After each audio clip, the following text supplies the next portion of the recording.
नमस्कार, बुलेटिन में आपका स्वागत है और मैं हूं आपके साथ रितेश कुमार गौतम। और शुरुआत करेंगे बड़ी खबर के साथ। बड़ी और अहम जानकारी, किसान सुखवंत सिंह आत्महत्या मामले से जुड़ी ये बड़ी खबर आपको बता दें। एसआईटी ने मामले की जांच शुरू कर दी है। एसआईटी ने किसान सुखवंत सिंह केस में जांच शुरू कर दी है। केस डायरी और साक्ष्यों का परीक्षण जारी है। पोस्टमार्टम और मोबाइल साक्ष्य जुटाए जा रहे हैं। फायर आर्म और मोबाइल एफएसएल भेजे जाएंगे। मृतक के ईमेल की जांच शुरू कर दी गई है। ईमेल में लगे आरोपों की भी जांच की जा रही है। गौरतलब है कि एसआईटी आईजी एसटीएफ की अध्यक्षता में कार्रवाई जांच पड़ताल कर रही है और इस मामले में अब जांच तेजी के साथ आगे बढ़ती हुई दिखाई दे रही है। जो सबूत है, केस डायरी है, उसका परीक्षण किया जा रहा है। उधर देहरादून उधम सिंह नगर के काशीपुर में किसान की आत्महत्या का मामला लगातार तूल पकड़ रहा है। कांग्रेस ने देहरादून स्थित पुलिस मुख्यालय का घेराव कर दिया। इस दौरान प्रदेश अध्यक्ष गणेश गोदियाल और नेता प्रतिपक्ष यशपाल आर्य समेत सैकड़ों कार्यकर्ता सड़कों पर उतरे। इसको लेकर हमारे संवाददाता ने रिपोर्ट तैयार की है, दिखाते हैं आपको। किसान की आत्महत्या का मामला तूल पकड़ और जिस तरीके से अब कांग्रेस पार्टी जो है सड़कों पर उतरी है। आज देहरादून में पुलिस मुख्यालय का घेराव किया जा रहा है। हमारे साथ कांग्रेस के प्रदेश अध्यक्ष गणेश गोदियाल जी हैं, बातचीत करेंगे। सर, जो किसान की आत्महत्या का जो मामला है, अब एक बार फिर जिस तरीके से लगातार तूल पकड़ रहा है, आज आप भी पुलिस मुख्यालय का घेराव कर रहे हैं, क्या कुछ मांगे हैं? कितनी बड़ी विडंबना है कि उस व्यथित व्यक्ति ने जिसने अपनी आत्महत्या की, उसने पुलिस के खिलाफ और तमाम जो अपराधी हैं उनके खिलाफ ये तहरीर 70 अधिकारियों को दी। उसमें उसके जब कोई सुनवाई नहीं हुई तब उसने आत्महत्या के लिए वो मजबूर हुए। तो ये इस प्रदेश की विडंबना है।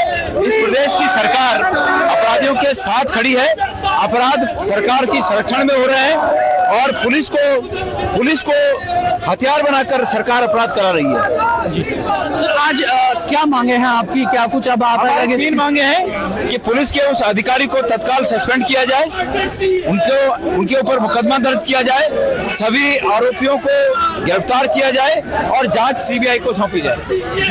तो आज कांग्रेस पार्टी पुलिस मुख्यालय का घेराव कर रही है और जो मांगे हैं उसको एसएसपी को बर्खास्त करने की मांग कर रही है और इसी के साथ ही सीबीआई जांच की मांग इस मामले में कर रही है। आप देख रहे हैं कांग्रेस के जो तमाम नेता हैं, कार्यकर्ता हैं, वो आज सड़कों पर उतरे हैं और लगातार जो है वो मांग कर रहे हैं कि जिस तरीके से जो मामला पूरा हुआ है उसको लेकर सीबीआई जांच की मांग जो है वो की जा रही है। तो आप तस्वीरों में देख रहे हैं, बातचीत करेंगे। यहाँ पर उप नेता प्रतिपक्ष मोहन काबड़ी जी भी हैं, उनसे बातचीत करेंगे। सर, जिस तरीके से जो मामला है किसान की आत्महत्या का और आज आप भी पुलिस मुख्यालय का घेराव कर रहे हैं, क्या कुछ मांगे हैं? क्या कार्रवाई अब आगे होनी चाहिए? देखिए, कानून व्यवस्था होना राज्य के लिए सबसे जरूरी है। आज लोगों का भरोसा राज्य की सरकार और राज्य की कानून व्यवस्था से उठता जा रहा है। जो भी कोई मामला हो रहा है, सबका कहना है कि सीबीआई से जांच कराई जाए, क्योंकि पुलिस जो कानून के रक्षक है वो कानून के भक्षक हो गए हैं। आज जो है कि हमारी पहले दिन से मांग है कि सुखवंत हत्याकांड में जिनके नाम भी सुखवंत ने लिए हैं, चाहे वो एसएसपी कोतवाल के खिलाफ मुकदमा हो, मुकदमा होने के बाद में सस्पेंड किया जाए, उसके बाद जांच सेटअप की जाए।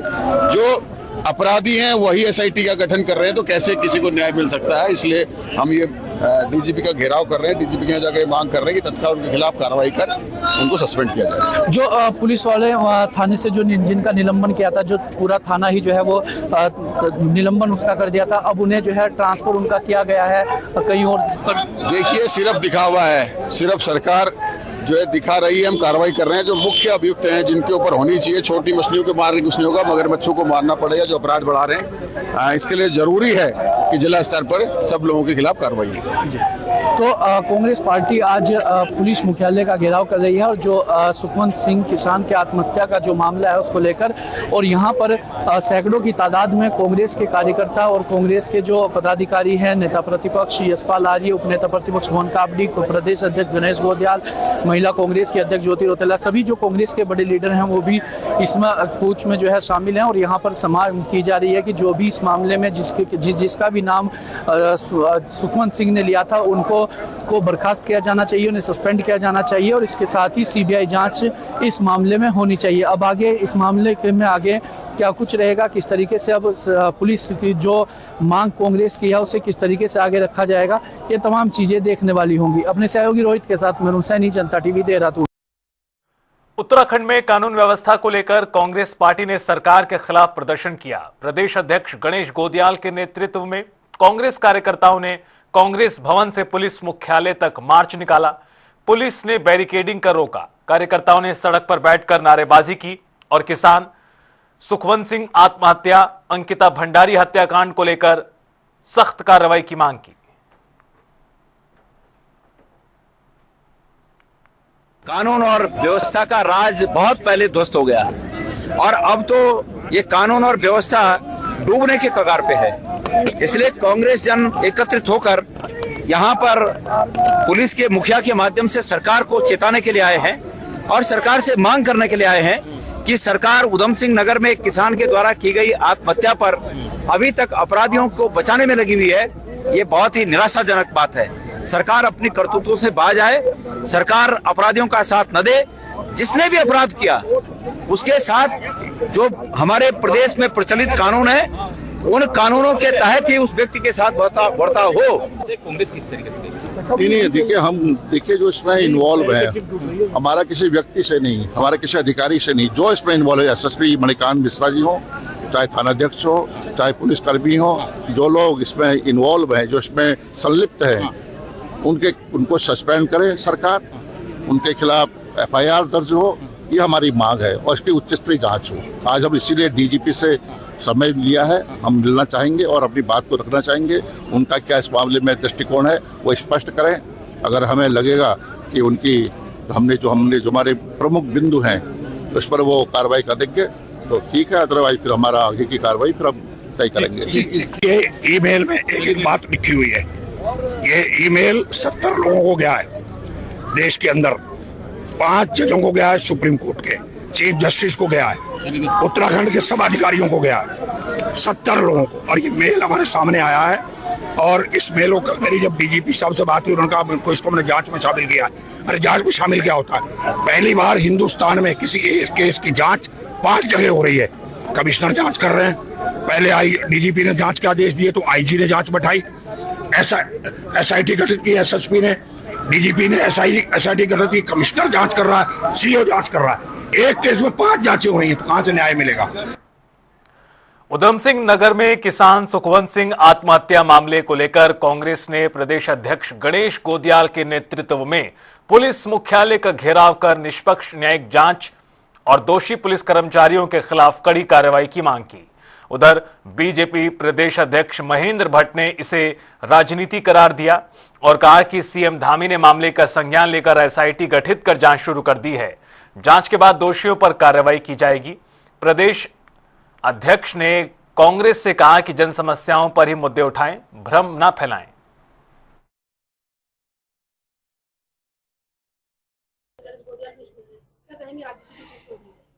देखिए, मैं शुरू से इस बात को कहता हूं कि कांग्रेस मुद्दाविहीन हो चुकी है, कोई इश्यू बचते नहीं है। सरकार हर विषय को बहुत गंभीरता से लेती है। माननीय मुख्यमंत्री जी के सामने जब प्रकरण आया तो तत्काल उसकी एसआईटी की गठन हो चुका है। कुमाऊं कमिश्नर उस जांच में लगे हुए हैं। बहुत जल्दी दूध का दूध पानी का पानी होगा।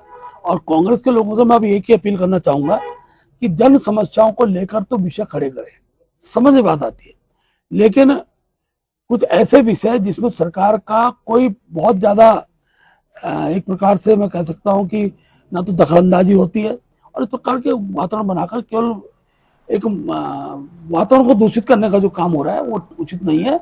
एसआईटी जांच में दूध का दूध पानी का पानी होगा, अपराधी सलाखों के अंदर होंगे। उधर खराब मौसम के चलते मुख्यमंत्री पुष्कर सिंह धामी का रुड़की दौरा रद्द हो गया। कन्हैयालाल डिग्री कॉलेज में प्रस्तावित सम्मान समारोह में वो शामिल नहीं हो पाए। कार्यक्रम राज्यसभा सांसद कल्पना सैनी की मौजूदगी में रुड़की विधायक प्रदीप बत्रा सहित अन्य नेताओं के साथ समिति स्तर पर संपन्न हुआ।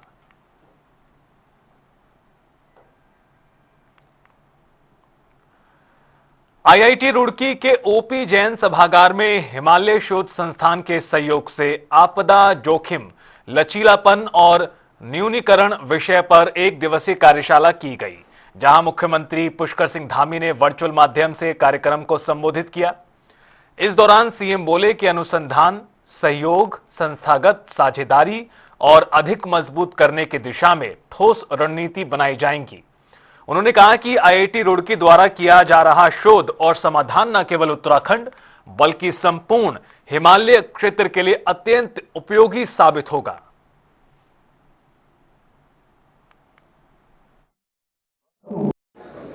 एक्चुअली फॉग थोड़ा ज़्यादा है, तो इस वक्त हेलीकॉप्टर को आने में थोड़ा सा दिक्कत हुई।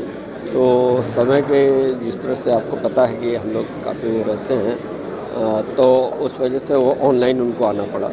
तो बट उन्होंने अपना, जैसे आपने भाषण में सुना कि किस तरह से उत्तराखंड और आईआईटी रुड़की मिल के काम कर रहे हैं, जो आपदा से रिलेटेड जो भी इश्यूज हैं, क्योंकि फ्लेक्सिबिलिटी बहुत ज़रूरी है। तो लचीलापन जब हम बात कर रहे हैं कि किस तरह से साइंस और टेक्नोलॉजी की मदद से हम डिजास्टर को कम कर सकें, और अगर इस तरह की आपदा आ रही है तो हमारे जो लोग वहाँ रहते हैं उनको कम से कम हानि हो, जन धन जब बात करते हैं तो उसका मिनिमम नुकसान हो। तो उसके लिए हम लोग जो है इंजीनियरिंग और साइंस दोनों को मिला के, जो आर्टिफिशियल इंटेलिजेंस, डेटा साइंस, नए टूल्स हैं उनको लेके टेक्नोलॉजी डेवलप कर रहे हैं, नई बिल्डिंग और लाइट वेट कंपोजिट मटेरियल्स बना रहे हैं, और जो हमारा एक जियोमेट्रिक सिस्टम है वो डाटा स्टडी कर रहे हैं कि किस तरह से जो क्रैक्स और ये सब जो ज़मीन के अंदर होते हैं या वाटर की वजह से होते हैं, तो उसको रोकने के रोकथाम के लिए क्या किया जा सकता है। इसी तरह से वाइल्ड फायर है, तो उसको रोकना हो तो क्या किया जाए, किस तरह के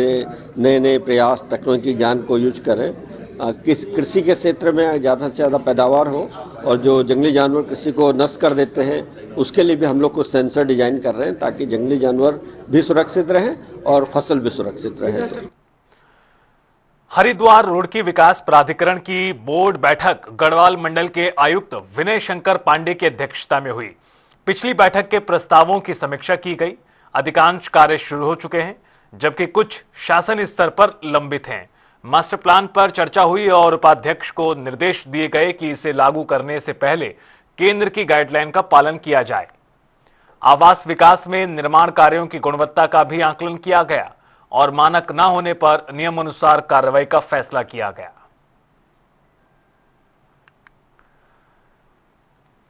हरिद्वार के हर की पैड़ी क्षेत्र में गैर हिंदुओं के प्रवेश को लेकर विवाद गर्मा गया है।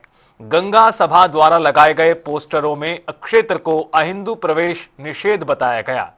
गंगा सभा का कहना है कि घाटों की मर्यादा और धार्मिक परंपराओं की रक्षा जरूरी है। पोस्टर के बाद मामला चर्चा में आ गया और प्रशासन एवं श्रद्धालुओं की नजरें भी टिकी हैं।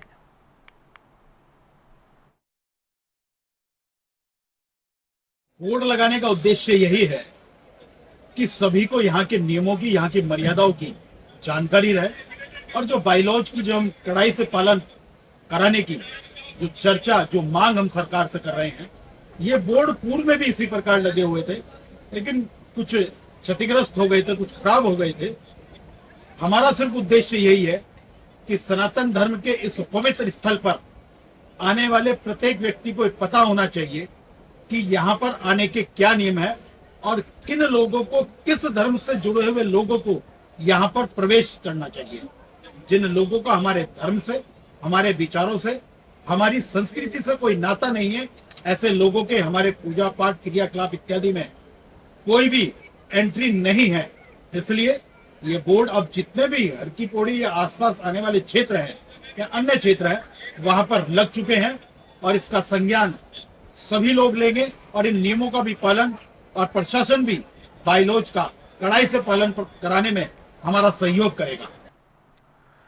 रुद्रप्रयाग जिले में मकर संक्रांति के अवसर पर अगस्त्य मुनि महाराज की डोली को अगस्त्य मुनि मैदान में प्रवेश कराने के दौरान प्रशासन द्वारा लगाए गए गेट पर भक्तों और प्रशासन के बीच टकराव हो गया, जिसके बाद आक्रोशित भीड़ ने गेट तोड़ दिया और डोली मैदान में प्रवेश कर सकी, जिस पर पुलिस ने 52 लोगों के खिलाफ मुकदमा दर्ज किया है। इसे लेकर कांग्रेस के प्रदेश अध्यक्ष गणेश गोदियाल ने सरकार पर सवाल उठाए और कहा कि सरकार को आम लोगों के रीति रिवाजों में दखल देने का कोई अधिकार नहीं है। सरकार उनकी धार्मिक भावनाओं को उनके अनुरूप चलने दे, नहीं तो इसी तरह के परिणाम सामने आएंगे।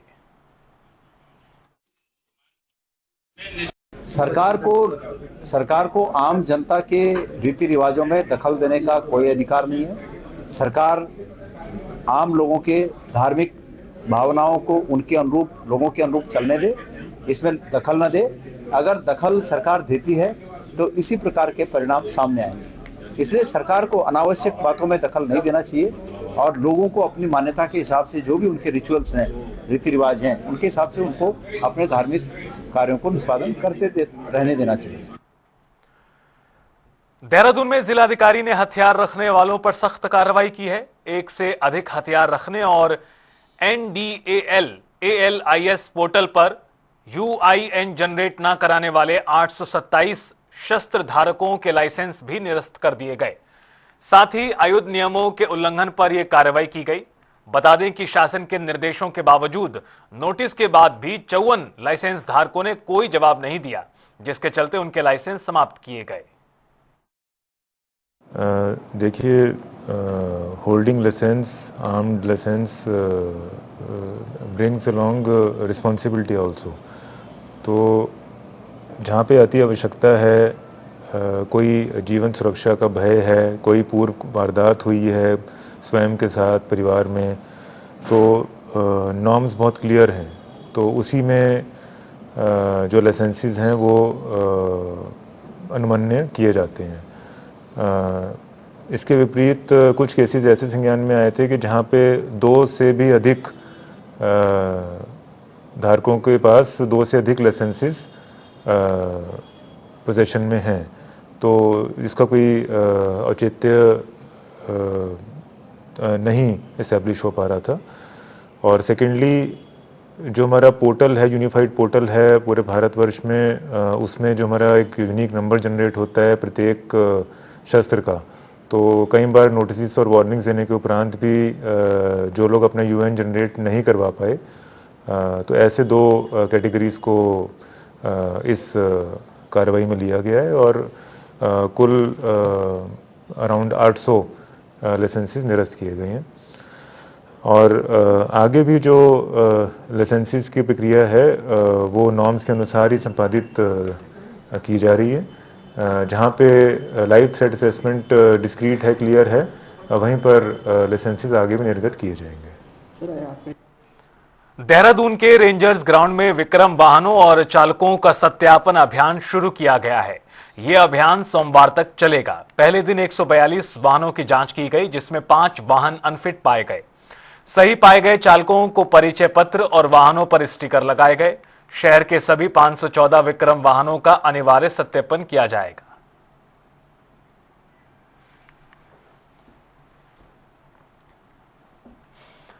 उधर आपको हरिद्वार से बड़ी खबर से रूबरू करा दें, जहां घने कोहरे का असर जनजीवन पर पड़ रहा है।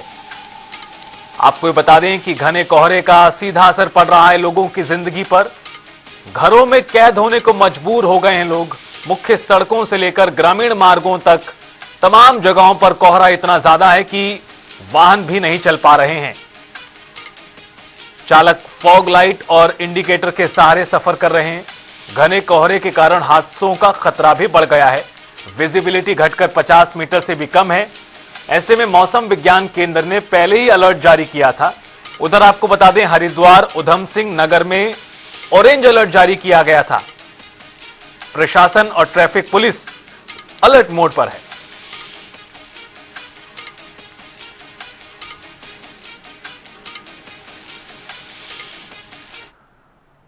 हरिद्वार में वन अग्नि सीजन के लिए वन विभाग अभी से सक्रिय है। फरवरी से जून तक मनसा देवी मंदिर के आसपास पहाड़ियों में आग की घटनाएं ज्यादा होती हैं। इसको लेकर वन विभाग मंदिर से जुड़े लोगों को आग पर काबू पाने की ट्रेनिंग और उपकरण देगा।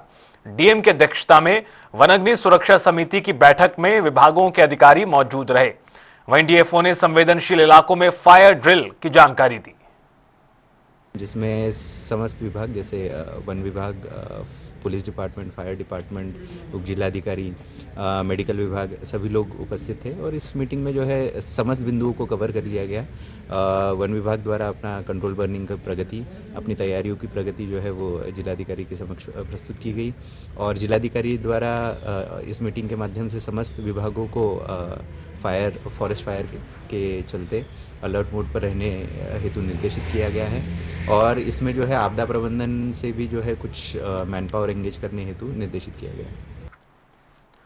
उधर दून पुलिस ने मासूम बच्चों की आड़ में मादक पदार्थों की तस्करी करने वाले एक अभियुक्त को गिरफ्तार किया है और आरोपी के कब्जे से करीब 3.5 लाख रुपए की कीमत की 12.36 ग्राम स्मैक भी बरामद की गई। आरोपी बच्चों को पैसों और चॉकलेट का लालच देकर नशे की सप्लाई करा रहा था। वो पहले भी आर्म्स एक्ट के मामले में जेल जा चुका है। एसएसपी दून ने नशा तस्करों के खिलाफ सख्त अभियान जारी रखने के आदेश दिए हैं। योगी सरकार के राज्य मंत्री और देवबंद विधायक ब्रजेश सिंह के पिता डॉक्टर राजकुमार रावत की अस्थियों का हरिद्वार के हर की पैड़ी ब्रह्मकुंड पर विधिवत विसर्जन किया गया।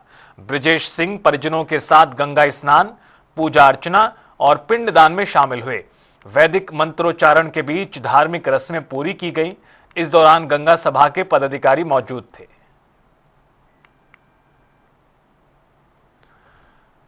और फिलहाल इस बुलेटिन में इतना ही। आप देखते रहिए जनता टीवी।